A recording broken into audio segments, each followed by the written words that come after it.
ਰਾਜਨੀਤਿਕ ਵਿਸ਼ਲੇਸ਼ਕ ਤੇ ਟਿੱਪਣੀਕਾਰ ਮਾਲਵਿੰਦਰ ਸਿੰਘ ਮਾਲੀ ਦੀ ਮੁਹਾਲੀ CIA ਵੱਲੋਂ ਗ੍ਰਿਫਤਾਰੀ।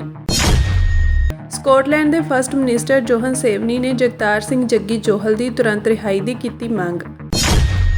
ਕਿਸਾਨ ਜਥੇਬੰਦੀਆਂ ਵੱਲੋਂ 22 ਸਤੰਬਰ ਨੂੰ ਹਰਿਆਣਾ ਵਿੱਚ ਮਹਾਪੰਚਾਇਤ ਦਾ ਐਲਾਨ। NIA ਨੇ ਸੁਖਰਾਜ ਸਿੰਘ ਨਿਆਮੀਵਾਲਾ ਨੂੰ 19 ਸਤੰਬਰ ਨੂੰ ਦਿੱਲੀ ਸਥਿਤ NIA ਦਫ਼ਤਰ ਪੇਸ਼ ਹੋਣ ਲਈ ਭੇਜਿਆ ਨੋਟਿਸ। ਐਕਟਿਵਿਸਟ ਅਤੇ ਸਿਆਸੀ ਟਿੱਪਣੀਕਾਰ ਮਾਲਵਿੰਦਰ ਸਿੰਘ ਮਾਲੀ ਦੀ ਮੁਹਾਲੀ CIA ਵੱਲੋਂ ਗ੍ਰਿਫਤਾਰੀ ਕੀਤੀ ਗਈ ਹੈ। ਮਿਲੀ ਜਾਣਕਾਰੀ ਅਨੁਸਾਰ IT ਐਕਟ ਦੇ ਤਹਿਤ ਮਾਲੀ ਦੀ ਗ੍ਰਿਫਤਾਰੀ ਹੋਈ ਹੈ। ਉਹਨਾਂ ਦੀ ਗ੍ਰਿਫਤਾਰੀ ਤੋਂ ਬਾਅਦ ਸ਼੍ਰੋਮਣੀ ਅਕਾਲੀ ਦਲ ਬਾਦਲ ਅਤੇ ਹੋਰ ਆਗੂਆਂ ਨੇ ਵੀ ਇਸ ਗ੍ਰਿਫਤਾਰੀ ਨੂੰ ਨਾਜਾਇਜ਼ ਅਤੇ ਬਦਲਾਖੋਰੀ ਕਰਾਰ ਦਿੱਤਾ ਹੈ। ਸ਼੍ਰੋਮਣੀ ਅਕਾਲੀ ਦਲ ਬਾਦਲ ਨੇ ਉਹਨਾਂ ਨੂੰ ਕਾਨੂੰਨੀ ਸਹਾਇਤਾ ਦੇਣ ਦੀ ਗੱਲ ਆਖੀ ਹੈ। ਸਿਆਸੀ ਲੀਡਰਾਂ ਤੋਂ ਇਲਾਵਾ ਕਿਸਾਨ ਜਥੇਬੰਦੀਆਂ ਨੇ ਵੀ ਇਸ ਗ੍ਰਿਫਤਾਰੀ ਦਾ ਵਿਰੋਧ ਕੀਤਾ ਹੈ। SKM ਗੈਰ ਰਾਜਨੀਤਿਕ ਵੱਲੋਂ ਕਿਹਾ ਗਿਆ ਹੈ ਕਿ ਭਗਵੰਤ ਮਾਨ ਸਰਕਾਰ ਦੀਆਂ ਘਟੀਆ ਨੀਤੀਆਂ ਖਿਲਾਫ ਬੇਬਾਕ ਬੋਲਣ ਵਾਲੇ ਮਾਲਵਿੰਦਰ ਸਿੰਘ ਮਾਲੀ ਸਾਡੇ ਵੀ ਸਖਤ ਆਲੋਚਕ ਹਨ, ਪਰ ਉਹਨਾਂ ਉੱਪਰ ਭਗਵੰਤ ਮਾਨ ਸਰਕਾਰ ਵੱਲੋਂ ਆਪਣੇ ਹੀ ਵਰਕਰ ਵੱਲੋਂ ਸ਼ਿਕਾਇਤ ਕਰਵਾ ਕੇ ਕੀਤੀ ਪੁਲਸੀਆ ਧੱਕੇਸ਼ਾਹੀ ਦੀ ਨਾ ਸਿਰਫ ਅਸੀਂ ਸਖਤ ਸ਼ਬਦਾਂ ਵਿੱਚ ਨਿਖੇਧੀ ਕਰਦੇ ਹਾਂ, ਬਲਕਿ ਸਰਕਾਰ ਦੀਆਂ ਗਲਤ ਨੀਤੀਆਂ ਖਿਲਾਫ ਸੰਘਰਸ਼ ਕਰਨ ਵਾਲਿਆਂ ਸਭ ਲੋਕਾਂ ਨੂੰ ਇਹਨਾਂ ਗੱਲਾਂ ਤੋਂ ਸਬਕ ਲੈ ਕੇ ਨਿੱਕੇ ਵਿਚਾਰਕ ਵਖਰੇਵੇਂ ਪਾਸੇ ਰੱਖਦੇ ਹੋਏ ਇਕਜੁੱਟ ਹੋ ਕੇ ਸਰਕਾਰ ਦੇ ਖਿਲਾਫ ਆਵਾਜ਼ ਬੁਲੰਦ ਕਰਨ ਦੀ ਵੀ ਸਲਾਹ ਦੇ ਰਹੇ ਹਾਂ, ਕਿਉਂਕਿ ਅੱਜ ਮਾਲੀ ਤੇ ਪਰਚਾ ਦਰਜ ਕੀਤਾ ਗਿਆ ਹੈ, ਕੱਲ ਕਿਸੇ ਹੋਰ ਦੀ ਵਾਰੀ ਤੇ ਪਰਸੋਂ ਕਿਸੇ ਹੋਰ ਦੀ।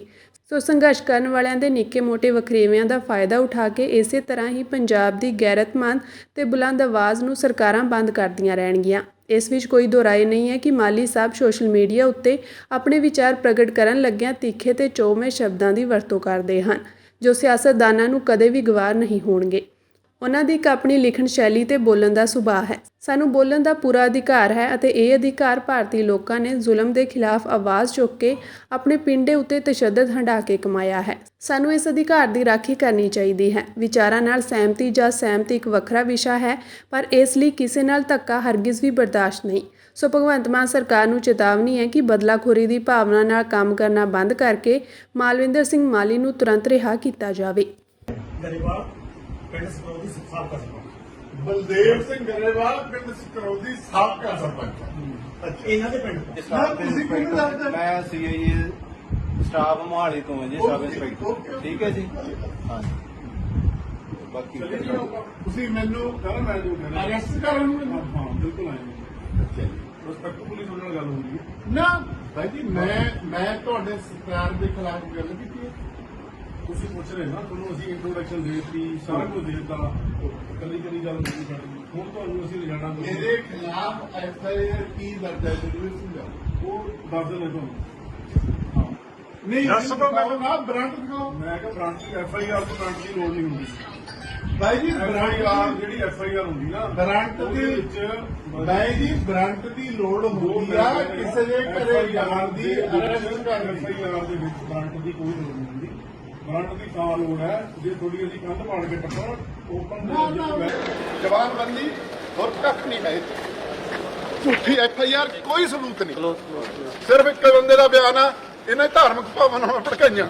ਕੋਈ ਵੀਡੀਓ ਨਹੀਂ, ਕੋਈ ਲਿਖਤ ਨਹੀਂ। ਮਾਲੀ ਸਾਹਿਬ ਕਿਸੇ ਕਿਸਮ ਦਾ ਹਜੇ ਤੱਕ ਕੋਈ ਇਨਵੈਸਟੀਗੇਸ਼ਨ ਤੁਹਾਡੇ ਤੋਂ ਕੀਤੀ ਗਈ ਹੋਵੇ ਹੁਣ ਤੱਕ? ਜਿਹੜੀ ਕੋਈ ਇਨਵੈਸਟੀਗੇਸ਼ਨ ਕਰਨ ਵਾਲੀ ਚੀਜ਼ ਹੈ ਨਹੀਂ। ਪੁਲਿਸ ਦਾ ਰਵੱਈਆ ਮੇਰੇ ਨਾਲ ਬਹੁਤ ਵਧੀਆ ਰਿਹਾ, ਸਤਿਕਾਰ ਵਾਲਾ ਰਿਹਾ, ਇਹ 'ਚ ਕੋਈ ਦੋ ਰਾਮਾ ਨਹੀਂ ਜੀ। ਮੇਰੇ ਤੋਂ ਪੁੱਛ ਗਿੱਛ ਕਰਨ ਵਾਲਾ ਇਸ਼ੂ ਹੀ ਨਹੀਂ ਸੀ ਵੀ ਮੇਰੀ ਇੰਟਰੋਗੇਸ਼ਨ ਦੀ ਲੋੜ ਹੋਵੇ, ਰਿਮਾਂਡ ਦੀ ਲੋੜ ਹੋਵੇ। IT ਐਕਟ ਦਾ ਪਰਚਾ ਪਾਇਆ ਭਾਵਨਾਵਾਂ ਭੜਕਾਉਣ ਦਾ ਜਿਹੜਾ ਜੇ ਤੁਹਾਨੂੰ ਪਤਾ ਕਿ ਕੀ ਮਸਲਾ ਹੈਗਾ, ਉਹ ਤੁਸੀਂ ਕੋਈ ਇਦਾਂ ਦਾ ਬਿਆਨ ਦਿੱਤਾ? ਬਿਲਕੁਲ ਨਹੀਂ, ਸਗੋਂ ਮੈਂ ਉਲਟ ਦਿੱਤਾ। ਮੈਂ ਕਿਹਾ ਵੀ ਜਿਹੜੇ ਲੀਡਰ ਆਪਣੇ ਆਪ ਨੂੰ ਰੱਬ ਦਾ ਦੂਤ ਦੱਸਦੇ ਨੇ ਉਹ ਗਲਤ ਆ। ਸਕਾਟਲੈਂਡ ਦੇ ਫਸਟ ਮਿਨਿਸਟਰ ਜੋਹਨ ਸਵੇਨੀ ਨੇ ਜਗਤਾਰ ਸਿੰਘ ਜੱਗੀ ਜੋਹਲ ਦੀ ਤੁਰੰਤ ਰਿਹਾਈ ਦੀ ਮੰਗ ਕੀਤੀ ਹੈ। ਸਕਾਟਲੈਂਡ ਦੇ ਫਸਟ ਮਿਨਿਸਟਰ ਨੇ ਕਿਹਾ ਕਿ ਉਹ ਭਾਰਤ ਦੀ ਜੇਲ੍ਹ ਵਿੱਚ ਲੰਮੇ ਸਮੇਂ ਤੋਂ ਨਜ਼ਰਬੰਦ ਸਕੌਟਿਸ਼ ਸਿੱਖ ਵਿਅਕਤੀ ਦੀ ਨਜ਼ਰਬੰਦੀ ਨੂੰ ਲੈ ਕੇ ਬਹੁਤ ਚਿੰਤਤ ਹਨ। ਇਸ ਦੇ ਨਾਲ ਹੀ ਫਸਟ ਮਿਨਿਸਟਰ ਜੋਹਨ ਸੇਵਨੀ ਨੇ ਜਗਤਾਰ ਸਿੰਘ ਜੱਗੀ ਜੋਹਲ ਦੀ ਤੁਰੰਤ ਰਿਹਾਈ ਦੀ ਮੰਗ ਵੀ ਕੀਤੀ ਹੈ। ਜਗਤਾਰ ਸਿੰਘ ਜੱਗੀ ਜੋਹਲ ਨੂੰ 7 ਸਾਲਾਂ ਤੋਂ ਕਥਿਤ ਦਹਿਸ਼ਤ ਵਾਲੀਆਂ ਗਤੀਵਿਧੀਆਂ ਦੇ ਇਲਜ਼ਾਮਾਂ ਹੇਠ ਭਾਰਤ ਵਿੱਚ ਨਜ਼ਰਬੰਦ ਕੀਤਾ ਗਿਆ ਹੈ। ਜਗਤਾਰ ਸਿੰਘ ਦੇ ਭਰਾ ਗੁਰਪ੍ਰੀਤ ਸਿੰਘ ਜੋਹਲ ਨਾਲ ਸਕੌਟਿਸ਼ ਪਾਰਲੀਮੈਂਟ ਵਿੱਚ ਮੀਟਿੰਗ ਦੌਰਾਨ ਇਸ ਬਾਰੇ ਗੱਲਬਾਤ ਕੀਤੀ ਗਈ। ਗੁਰਪ੍ਰੀਤ ਸਿੰਘ ਨੇ ਕਿਹਾ ਕਿ UK ਸਰਕਾਰ ਦੀ ਇਹ ਕਾਰਵਾਈ ਕਰਨ ਦੀ ਜ਼ਿੰਮੇਵਾਰੀ ਬਣਦੀ ਹੈ ਕਿ ਉਹ ਉਸ ਦੇ ਭਰਾ ਨੂੰ ਘਰ ਲੈ ਕੇ ਆਉਣ।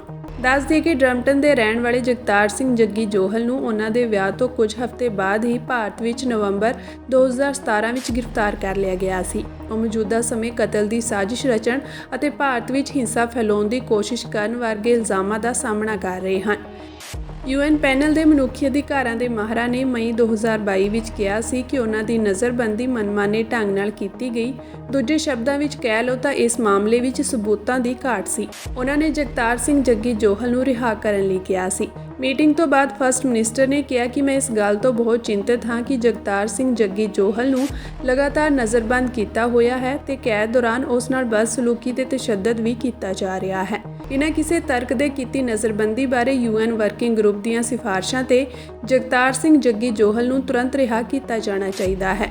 ਵਿਦੇਸ਼ਾਂ ਵਿੱਚ ਨਜ਼ਰਬੰਦ ਬ੍ਰਿਟਿਸ਼ ਨਾਗਰਿਕਾਂ ਦੇ ਕੇਸਾਂ ਦਾ ਪ੍ਰਬੰਧ UK ਸਰਕਾਰ ਵੱਲੋਂ ਦੇਖਿਆ ਜਾਂਦਾ ਹੈ। ਸਵੇਨੀ ਨੇ ਕਿਹਾ ਕਿ ਉਹਨਾਂ ਦੀ ਸਕਾਟਿਸ਼ ਸਰਕਾਰ ਜਗਤਾਰ ਸਿੰਘ ਜੱਗੀ ਜੋਹਲ ਦੀ ਰਿਹਾਈ ਲਈ ਹਰ ਪੱਧਰ ਤੇ foreigner Commonwealth and development office ਅਤੇ UK ਸਰਕਾਰ ਤੇ ਜ਼ੋਰ ਪਾਉਣ ਲਈ ਕਾਰਵਾਈ ਜਾਰੀ ਰੱਖੇਗੀ। ਕਿਸਾਨ ਜਥੇਬੰਦੀਆਂ ਦਾ ਮੰਗਾਂ ਨੂੰ ਲੈ ਕੇ ਸੰਘਰਸ਼ ਲਗਾਤਾਰ ਜਾਰੀ ਹੈ। ਕਿਸਾਨ ਜਥੇਬੰਦੀਆਂ ਵੱਲੋਂ 22 ਸਤੰਬਰ ਨੂੰ ਹਰਿਆਣਾ ਦੇ ਪੀਪਲੀ ਵਿੱਚ ਮਹਾਪੰਚਾਇਤ ਦਾ ਐਲਾਨ ਕੀਤਾ ਗਿਆ ਹੈ। ਕਿਸਾਨ ਆਗੂ ਸਰਵਣ ਸਿੰਘ ਪੰਧੇਰ ਨੇ ਕਿਸਾਨਾਂ ਨੂੰ ਅਪੀਲ ਕੀਤੀ ਹੈ ਕਿ ਆਪਣੀਆਂ ਹੱਕੀ ਮੰਗਾਂ ਲਈ 22 ਸਤੰਬਰ ਨੂੰ ਆਉਣ ਵਾਲੇ ਇਸ ਇਕੱਠ ਵਿੱਚ ਜ਼ਰੂਰ ਪਹੁੰਚੋ। ਇਸ ਇਕੱਠ ਦੌਰਾਨ ਹੀ ਸੰਘਰਸ਼ ਦੀ ਅਗਲੀ ਰਣਨੀਤੀ ਵੀ ਉਲੀਕੀ ਜਾਵੇਗੀ। ਮੋਰਚਿਆਂ ਵੱਲੋਂ ਅਪੀਲ ਕਰਦਾ ਹੈਗਾ ਪਿਪਲੀ ਦੇ ਵਿੱਚ ਜਿਹੜੀ 22 ਸਤੰਬਰ ਨੂੰ ਵੱਡੀ ਮਹਾਪੰਚਾਇਤ ਆਪਾਂ ਕਰ ਰਹੇ ਉੱਤਰ ਭਾਰਤ ਦੇ ਸਾਰੇ ਕਿਸਾਨਾਂ ਮਜ਼ਦੂਰਾਂ ਨੂੰ ਬੇਨਤੀ ਆ ਵੱਧ ਤੋਂ ਵੱਧ ਗਿਣਤੀ ਦੇ ਵਿੱਚ ਉੱਥੇ ਪਹੁੰਚਿਆ ਜਾਵੇ। ਪਹਿਲੀ ਜੀਂਦ ਰੈਲੀ ਦੇ ਵਿੱਚ ਵੀ ਭਾਜਪਾ ਨੇ ਲੱਖਾਂ ਰੋਕਾਂ ਦੇ ਬਾਵਜੂਦ ਕਿਸਾਨ ਉੱਥੇ ਵੱਡੀ ਪੱਧਰ ਤੇ ਪਹੁੰਚਿਆ। ਹੁਣ ਵੀ ਸਾਨੂੰ ਪਹੁੰਚਣਾ ਚਾਹੀਦਾ। ਇਹਦੇ ਵਿੱਚ MSP ਲੀਗਲ ਗਰੰਟੀ ਕਾਨੂੰਨ, ਕਿਸਾਨਾਂ ਮਜ਼ਦੂਰਾਂ ਦੀ ਕਰਜ਼ ਮਾਫੀ, ਇਹਦੇ ਨਾਲ ਦੀ ਨਾਲ ਜਿਹੜਾ ਹੁਣ DC ਦਫ਼ਤਰ 24 ਨੂੰ ਸਾਡਾ ਮੋਰਚਾ ਲੱਗਣਾ ਹੈਗਾ, ਉਹਦੀ ਤਿਆਰੀ ਲਈ ਵੀ ਅੱਜ ਗੁਰੂ ਕਾ ਬਾਗ ਜ਼ੋਨ ਪਿੰਡ ਮੱਧੂ ਸ਼ਾਂਗਾ ਗੁਰੂ ਘਰ ਦੇ ਵਿੱਚ ਇੱਧਰ ਖੜੇ ਹੈਗੇ ਆ, ਉਹਦੀ ਤਿਆਰੀ ਕਰ ਰਹੇ ਹੈਗੇ ਆ ਤੇ ਦਿੱਲੀ ਅੰਦੋਲਨ 2 ਨੂੰ ਹੋਰ ਮਜ਼ਬੂਤ ਕਰ ਰਹੇ ਆ। ਤਾਂ DC ਅੰਮ੍ਰਿਤਸਰ ਦੇ ਵਿੱਚ ਮੋਰਚਾ ਕਿੰਨਾ ਗੱਲਾਂ ਕਰਕੇ ਲੱਗਣਾ ਹੈਗਾ। ਇੱਕ ਤਾਂ ਸ਼ਹੀਦ ਪਰਿਵਾਰਾਂ ਨੂੰ ਪੰਜਾਬ ਪੱਧਰ ਤੇ ਨਾ ਨੌਕਰੀਆਂ ਤੇ ਨਾ ਮੁਆਵਜ਼ਾ ਦਿੱਤਾ, ਪਹਿਲੇ ਅੰਦੋਲਨ 'ਚ ਵੀ ਹੋਣ ਵਾਲੇ ਅੰਦੋਲਨ 'ਚ ਵੀ ਜ਼ਖਮੀਆਂ ਦੇ ਬਹੁਤ ਸਾਰੇ ਮੁਆਵਜ਼ੇ ਰਹਿ ਰਹੇ ਹੈਗੇ ਨੇ। ਭਾਰਤਮਾਲਾ ਯੋਜਨਾ ਤਹਿਤ ਬਹੁਤ ਸਾਰੀਆਂ ਜ਼ਮੀਨਾਂ ਜ਼ਬਰਦਸਤੀ ਅਕਵਾਇਰ ਕੀਤੀਆਂ ਜਾ ਰਹੀਆਂ, ਉਹ ਮਸਲਾ ਵੀ ਸਾਡੇ ਸਾਹਮਣੇ ਹੈਗਾ ਵਾ। ਔਰ ਇਹਦੇ ਨਾਲ ਦੀ ਨਾਲ DAP ਦੇ ਵੱਡੇ ਪੱਧਰ ਤੇ ਸਿੰਪਲ ਫੇਲ ਹੋ ਗਏ। ਗਾਂ DAP ਦੀ ਸਾਨੂੰ ਲੋੜ ਹੈਗੀ ਆ, ਉਹ ਮਸਲੇ ਵੀ ਸਾਡੇ ਸਾਹਮਣੇ ਹੈਗੇ ਆ। ਤੇ ਗਾਂ ਝੋਨੇ ਦੀ ਖਰੀਦ ਵਿੱਚ ਵਿਘਨ ਨਾ ਪਵੇ, ਇਹ ਮਸਲੇ ਪੰਜਾਬ ਸਰਕਾਰ ਨਾਲ ਵਾ। ਅਸੀਂ ਨਹੀਂ ਚਾਹੁੰਦੇ ਪੰਜਾਬ ਸਰਕਾਰ ਨਾਲ ਕੋਈ ਟਕਰਾਅ ਪੈਦਾ ਕਰੀਏ, ਨਹੀਂ ਤਾਂ ਫਿਰ ਰੇਲਾਂ ਜਾਮ ਵਾਲੇ ਪਾਸੇ ਵੀ ਜਾਵਾਂਗੇ। 24 ਨੂੰ DC ਦਫ਼ਤਰ ਅੰਮ੍ਰਿਤਸਰ ਮੋਰਚਾ ਲਾਵਾਂਗੇ। ਸਰਕਾਰ ਨੂੰ ਚਾਹੀਦਾ ਪਹਿਲੋਂ ਬੈਠ ਕੇ ਸਾਡੇ ਮਸਲਿਆਂ ਦਾ ਹੱਲ ਕਰ ਦੇਵੇ। ਪਿਛਲੇ ਦਿਨੀ ਪੰਜਾਬ ਵਿੱਚ ਭਾਈ ਅੰਮ੍ਰਿਤਪਾਲ ਸਿੰਘ ਦੇ ਪਰਿਵਾਰ ਅਤੇ ਸਮਰਥਕਾਂ ਦੇ ਘਰਾਂ ਤੇ NIA ਦੀ ਛਾਪੇਮਾਰੀ ਤੋਂ ਬਾਅਦ ਹੁਣ ਸਿੱਖ ਆਗੂ ਸੁਖਰਾਜ ਸਿੰਘ ਨਿਆਮੀਵਾਲਾ ਨੂੰ ਵੀ NIA ਨੇ ਨੋਟਿਸ ਭੇਜਿਆ ਹੈ। ਬਾਈਬਲ ਕਲਾ ਇਨਸਾਫ ਮੋਰਚੇ ਦੇ ਆਗੂ ਸੁਖਰਾਜ ਸਿੰਘ ਨਿਆਮੀਵਾਲਾ ਨੂੰ NIA ਵੱਲੋਂ ਨੋਟਿਸ ਭੇਜਿਆ ਗਿਆ ਹੈ। NIA ਵੱਲੋਂ ਭੇਜੇ ਨੋਟਿਸ ਵਿੱਚ ਸੁਖਰਾਜ ਸਿੰਘ ਨਿਆਮੀਵਾਲਾ ਨੂੰ 19 ਸਤੰਬਰ ਨੂੰ ਦਿੱਲੀ ਸਥਿਤ NIA ਦਫ਼ਤਰ ਵਿੱਚ ਪੇਸ਼ ਹੋਣ ਲਈ ਕਿਹਾ ਗਿਆ ਹੈ।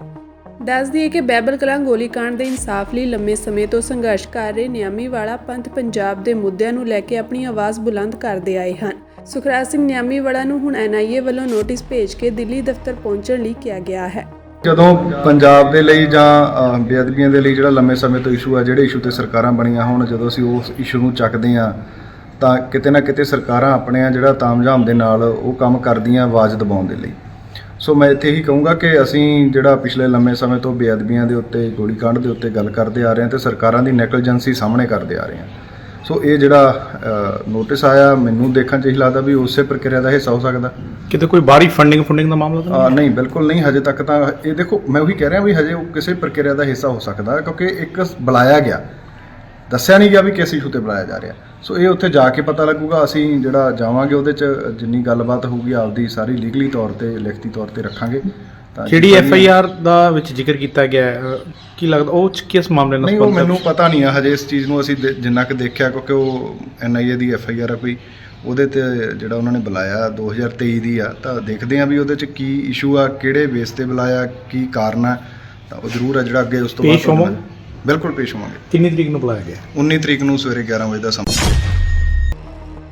ਐਕਟਿਵਿਸਟ ਅਤੇ ਸਿਆਸੀ ਟਿੱਪਣੀਕਾਰ ਮਾਲਵਿੰਦਰ ਸਿੰਘ ਮਾਲੀ ਦੀ ਗ੍ਰਿਫਤਾਰੀ ਤੇ ਕਾਂਗਰਸੀ ਆਗੂ ਸੁਖਪਾਲ ਸਿੰਘ ਖਹਿਰਾ ਦਾ ਵੀ ਬਿਆਨ ਆਇਆ ਹੈ। ਉਨ੍ਹਾਂ ਕਿਹਾ ਕਿ ਪੰਜਾਬ ਪੱਖੀ ਆਵਾਜ਼ ਮਾਲਵਿੰਦਰ ਸਿੰਘ ਮਾਲੀ ਦੀ ਬਦਲਾਖੋਰੀ ਤਹਿਤ ਹੋਈ ਗ੍ਰਿਫਤਾਰੀ ਦੀ ਮੈਂ ਸਖਤ ਨਿੰਦਿਆ ਕਰਦਾ ਹਾਂ। ਇਹ ਪੰਜਾਬ ਵਿੱਚ ਕੇਂਦਰ ਦੇ ਭਾਜਪਾ ਸ਼ਾਸਨ ਨਾਲੋਂ ਵੀ ਭਿਆਨਕ ਐਮਰਜੈਂਸੀ ਹੈ। ਸਰਦਾਰ ਮਲਵਿੰਦਰ ਸਿੰਘ ਮਾਲੀ ਜਿਹੜੇ ਕਿ ਪੰਜਾਬ ਦੇ ਪੰਜਾਬ ਪੱਖੀ ਇੱਕ ਨੋਨ ਬੜੀ ਮਸ਼ਹੂਰ ਆਵਾਜ਼ ਆ, ਉਹ ਪੋਲੀਟੀਕਲ ਐਨਾਲਿਸਟ ਵੀ ਨੇ। ਉਹ ਜ਼ਿਆਦਾ ਤੌਰ ਬੈਠ ਕੇ ਸੋਸ਼ਲ ਮੀਡੀਆ ਤੇ ਫੇਸਬੁੱਕ, ਇੰਸਟਾਗ੍ਰਾਮ, ਟਵਿੱਟਰ ਤੇ ਜਾਂ ਮੀਡੀਆ ਵਾਲਿਆਂ ਦੇ ਨਾਲ ਚਰਚਾ ਕਰਦੇ ਨੇ, ਪੰਜਾਬ ਦੇ ਹਾਲਾਤਾਂ ਨੂੰ ਐਨਾਲਾਈਜ਼ ਕਰਦੇ ਨੇ ਔਰ ਜਿੱਥੇ ਕਿਤੇ ਪੰਜਾਬ ਦੀ ਗੱਲ ਹੁੰਦੀ ਹੈ ਉਹਦੇ ਵਿੱਚ ਆਪਣਾ ਯੋਗਦਾਨ ਪਾਉਂਦੇ ਨੇ ਔਰ ਪੰਜਾਬ ਦੇ ਹੱਕ ਵਿੱਚ ਹਮੇਸ਼ਾ ਬੋਲਦੇ। ਕੱਲ ਰਾਤ ਪਟਿਆਲੇ ਉਹਨਾਂ ਦੀ ਰਿਹਾਇਸ਼ ਤੋਂ ਲੇਟ ਰਾਤ ਨੂੰ ਉਹਨਾਂ ਨੂੰ ਗ੍ਰਿਫਤਾਰ ਕੀਤਾ ਗਿਆ। ਵੀਡੀਓ ਟਵਿੱਟਰ ਦੇ ਉੱਤੇ ਔਰ ਫੇਸਬੁੱਕ ਦੇ ਉੱਤੇ ਤੁਸੀਂ ਸ਼ਾਇਦ ਦੇਖੀ ਹੋਵੇਗੀ। ਸਭ ਤੋਂ ਪਹਿਲਾਂ ਤਾਂ ਮੈਂ ਇਹਦੀ ਸਖਤ ਸ਼ਬਦਾਂ 'ਚ ਨਿੰਦਿਆ ਕਰਦਾ ਹਾਂ।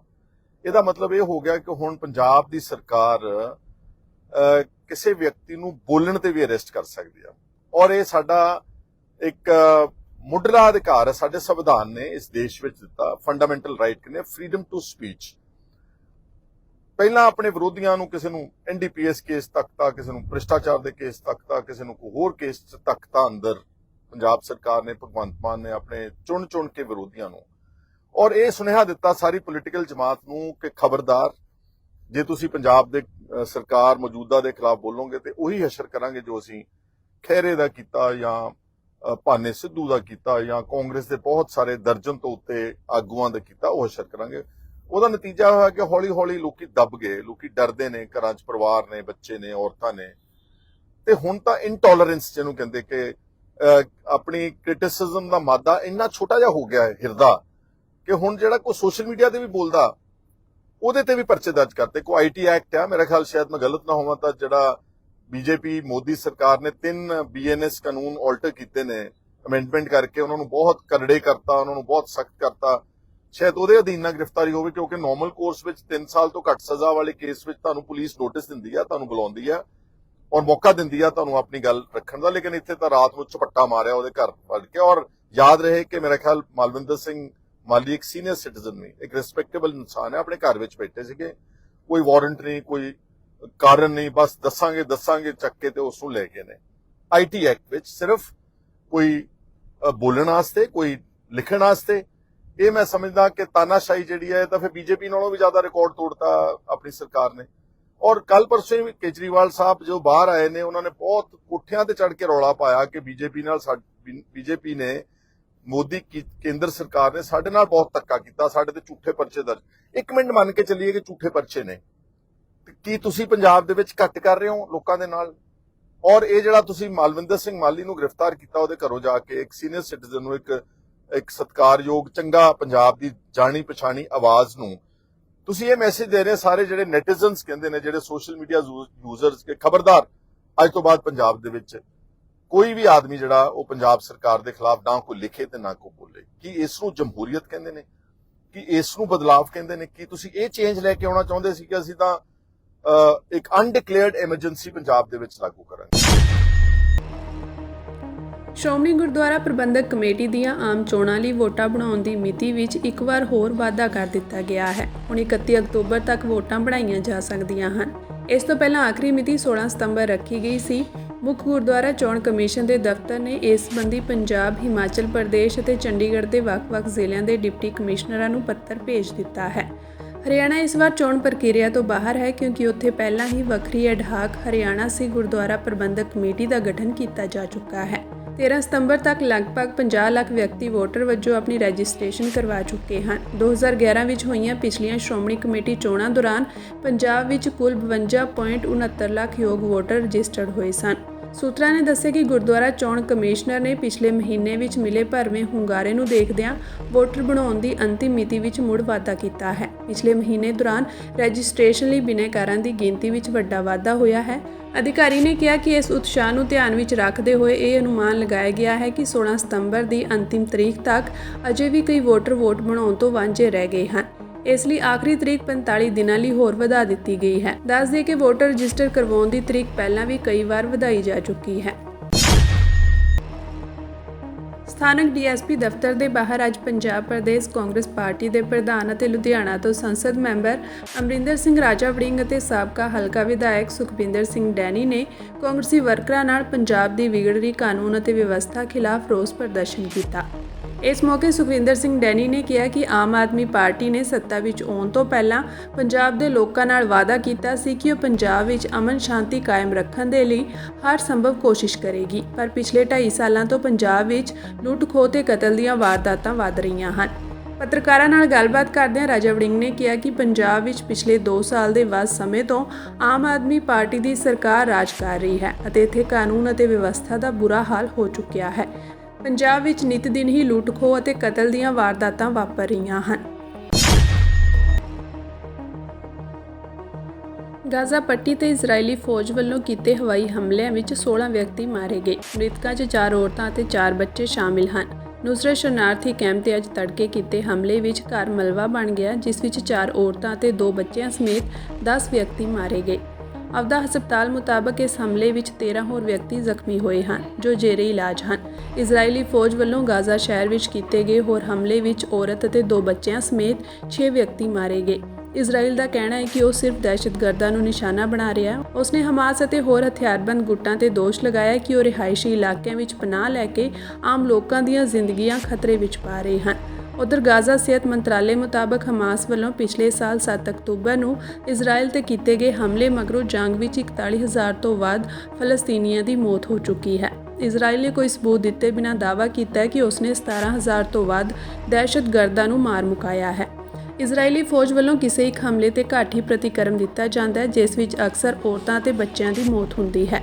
ਇਜ਼ਰਾਈਲ ਜਾਨੀ ਨੁਕਸਾਨ ਦੇ ਵੇਰਵੇ ਨਹੀਂ ਦਿੰਦਾ, ਪਰ ਉਹ ਸਿਰਫ ਆਖਦਾ ਹੈ ਕਿ ਮਾਰੇ ਗਏ ਵਿਅਕਤੀਆਂ ਵਿੱਚ ਅੱਧੇ ਤੋਂ ਜ਼ਿਆਦਾ ਔਰਤਾਂ ਅਤੇ ਬੱਚੇ ਸ਼ਾਮਿਲ ਹਨ।